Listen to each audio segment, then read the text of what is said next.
David Wilkins, 5-time Olympian, silver medalist in sailing in the Moscow Olympics. Tell me, out of all of those games, what's your favourite memory? Okay, well, the favourite obviously has to be winning the medal. It was just an amazing experience.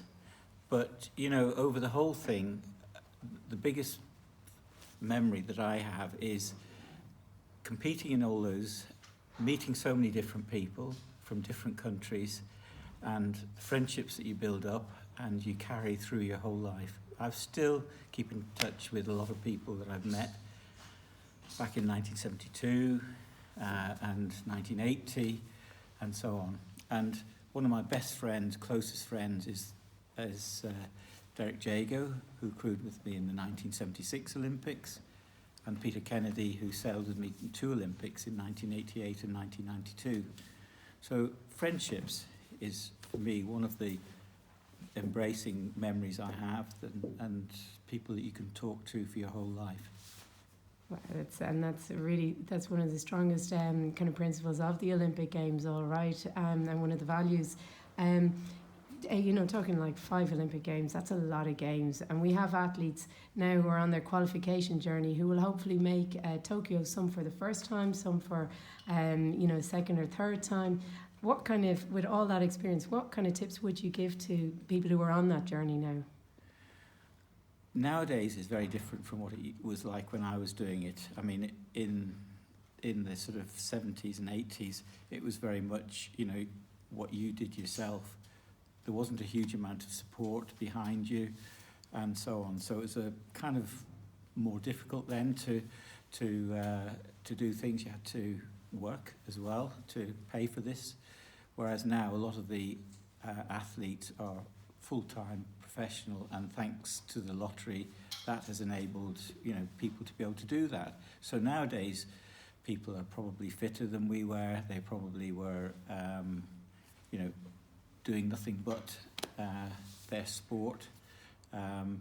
But I think the general principles are still exactly the same. You know, you have to be completely prepared.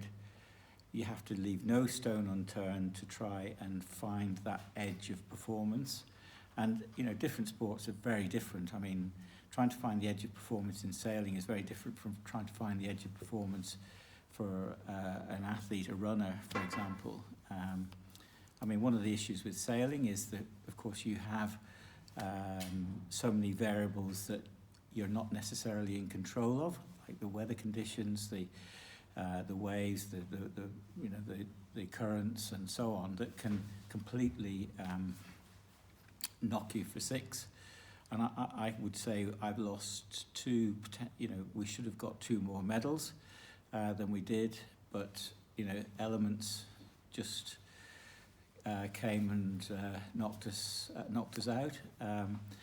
And I think, you know, people say, well, it's the same for everybody, but, you know, the weather conditions, the winds aren't the same right throughout the course, and if somebody happens to go one way rather than another, but that's just what sailing is, you know, and there are many other sports like that, you know. I imagine the equestrian events, would be similar, and a lot of the Winter Olympic sports, you know, there's the kind of snow and the landscape that you get. Suddenly, you know, if you just hit a bad patch that somebody else misses, it knocks you out, and they don't get that. So it is very difficult at times with sports. So you've got to prepare, try and cut out as much of the variables that you can, so that hopefully these other things that will come and bite you when you are least expecting them, you're actually prepared for them, and you can deal with them better. That's, I think, you know, that's what I'd say. Preparation is the most important thing, whether it's your own personal fitness, your training together if you've got a partner that you're competing with, or as a team as a whole even. Finally, you mentioning the medal. How did that feel, that moment when you won that silver medal back in Moscow? Well, it's just an elation that you can't imagine. But funnily enough, with sailing is an odd sport because the race lasts for 2 hours.